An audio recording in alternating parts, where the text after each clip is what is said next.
News হিসাবে ওরা 10 লক্ষ টাকা পাবে। 1 লক্ষ টাকার স্টাইপেন্ড ঘোষণা করা হয়েছে।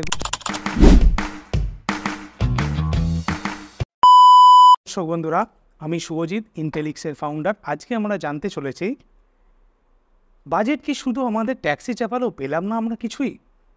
চলুন দেনা পাওনার ব্যাপারটা একটু দেখে নেওয়া যাক।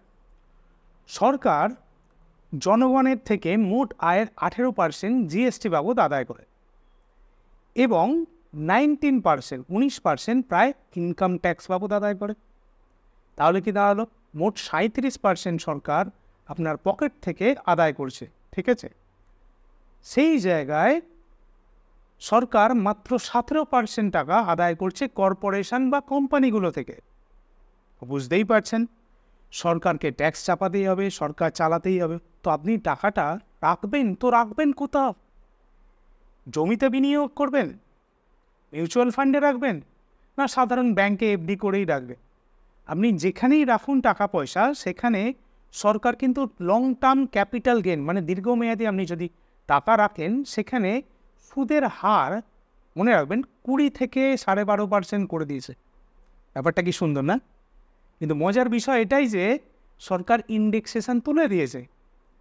তো এই বিষয়ে অবশ্যই আমরা পরে একদিন কোনোদিন আলোচনা করব, ইন্ডেক্সেশন কী বা এই বিষয়ে কীভাবে এটা আমাদের ইম্প্যাক্ট করছে। তো আবার সেই মূল বাক্যে ফিরে আসা যাক। সরকার চালানোর জন্য ট্যাক্স আদায় করবেই, আপনি তার বিনিময়ে কী সুযোগ সুবিধা পাচ্ছেন সেটা বুঝে নেওয়া আপনার কর্তব্য না? পূর্ব ভারতে বিশেষত পশ্চিম বাংলায় সরকার একটা নতুন নীতি নিয়ে এসছে, পূর্বোদয়া নীতি।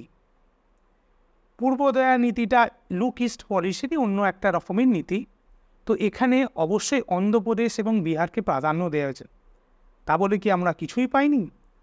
চলুন একটু দেখে নিই। সেখানে মূলত শিক্ষা ব্যবস্থার ওপর আমূল পরিবর্তন ও বিনিয়োগের কথা বলা হয়েছে। শিক্ষা ব্যবস্থার সাথে কর্মসংস্থান বা স্টুডেন্ট লোনের বিষয়ে আলোচনা করা হয়েছে। তো একটা বিষয়ে একটু আপনাদের সাথে তুলে ধরতে চাই ব্রেকিং নিউজ হিসাবে। কেন্দ্রীয় সরকার এই বাজেটে ঘোষণা করেছে যে ছাত্ররা 10 লক্ষ টাকা পাবে স্টুডেন্ট লোন হিসাবে। তো ব্যাংকের মাধ্যমে পড়াশোনা করার জন্য এই লোন দেওয়া হবে যোগ্য ব্যক্তিদের, যারা ঋণ পরিশোধ করাবার মতো বিষয়ে নিয়ে পড়াশোনা করছে। সেই বিষয়ে অবশ্যই ব্যাংক তার দিক থেকে যাচাই করে নেবে এবং বছরে মাত্র 3% সুদে সেই লোন দেওয়া হবে ছাত্রদের। এবং এর গ্যারেন্টারও থাকবে সরকার। সেখানে আপনাকে কোনো কিছু বন্ধক রাখতে হবে না এই লোনের ব্যাপারে। এছাড়াও কর্মোদ্যোগী করে তোলার জন্য আমরা অবশ্যই বলেছি সরকারি কিছু সুস্পষ্ট নীতি আছে। তারা চাইছে যে ছাত্ররা যাতে ইন্টার্নশিপ করুক বা এই ওয়ার্কফোর্সে বা কাজের জায়গায় যোগ দিক, তার কর্মক্ষম হয়ে উঠুক।